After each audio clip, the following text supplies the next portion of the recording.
Alors on va où Nico aujourd'hui? À Ronzelette. Aiguille de Rosette. Quelle heure est-il?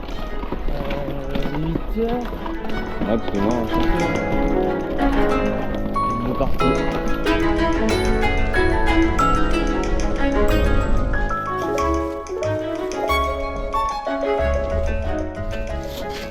Nico, Yes. on a faim pour Rosette. C'est dément. Énorme l'ambiance.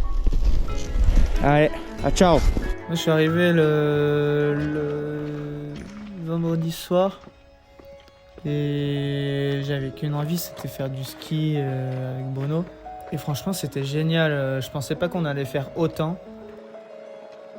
On a eu un énorme beau temps. C'est-à-dire pas de vent, pas de nuages et des vraiment bonnes conditions parce qu'en fait il avait neigé au moins 4-5 jours avant, mais beaucoup. Donc là, les risques d'avalanche avaient énormément diminué et ça a eu le temps de bien se tasser. Et donc en fait, c'était vraiment des conditions parfaites. La vie de rêve. Ouais. La vie de rêve, mon grand.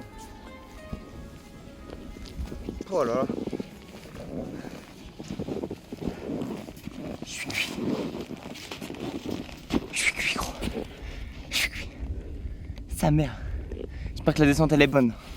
Ouais, espérons. La beauté d'être là-haut, là, comme tu as dit, la liberté, c'est vraiment.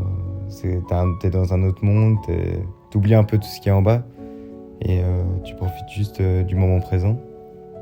Puis il y a aussi la beauté des paysages, juste à les contempler. Enfin, c'est tellement lunaire un peu de vivre ça. On commence à avoir l'habitude de voir des paysages comme ceci, mais c'est des images hyper rares en fait dans la vie de tous les jours. De voir des sommets enneigés, d'aller sur des crêtes, sur des arêtes et tout ça. Et enfin, il y a aussi le partage avec les potes.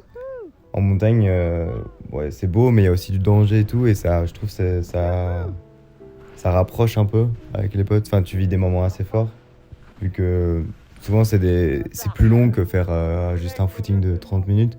Là, en montagne, tu pars parfois pour 10 heures, voire plusieurs jours ensemble. Et donc ça renforce les liens avec les copains, quoi. Donc ouais, c'est pour ces raisons-là, la beauté, la liberté et le partage. Elle a vraiment une âme et en fait quand on y va c'est hyper agréable, on est en immersion avec elle. Elle est juste magnifique quoi, la montagne. Par contre il faut savoir la déceler quoi. Elle est pas là, on n'est pas surpuissant quoi. Elle est active. Disons que en fait c'est ça, on dirait qu'elle est immuable et en fait elle est en permanence en mouvement, que ce soit un mouvement géologique ou un mouvement même par les aléas climatiques et par exemple les avalanches, les éboulements et ça parfois on peut pas prévoir et donc c'est aussi tout ça, elle est mystérieuse et austère et en même temps tellement belle et contemplative. Enfin, moi je trouve le bonheur, en vrai c'est un peu bateau, mais le bonheur c'est être finalement dans le moment présent.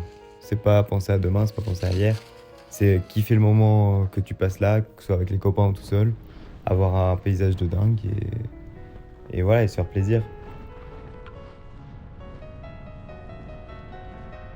En fait, le fait qu'il y ait le danger, ça t'oblige à être dans le moment présent et parfois tu dois être au meilleur de tes capacités parce que tu es dans une situation qui était imprévue, dans une tempête et tout.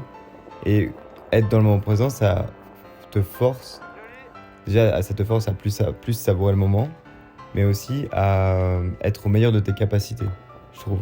Quand tu réfléchis à mettre un pas au bon endroit pour pas glisser ou à planter bien le piolet ou à skier pas trop à gauche, pas trop à droite en fonction de la neige, je trouve que c'est... Ouais, être dans le moment présent, je trouve que c'est de plus en plus difficile avec les réseaux, avec la société.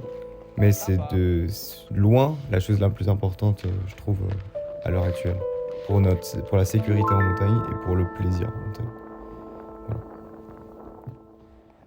Bon les gars, on est le 31 décembre, dernier jour de l'année 2024.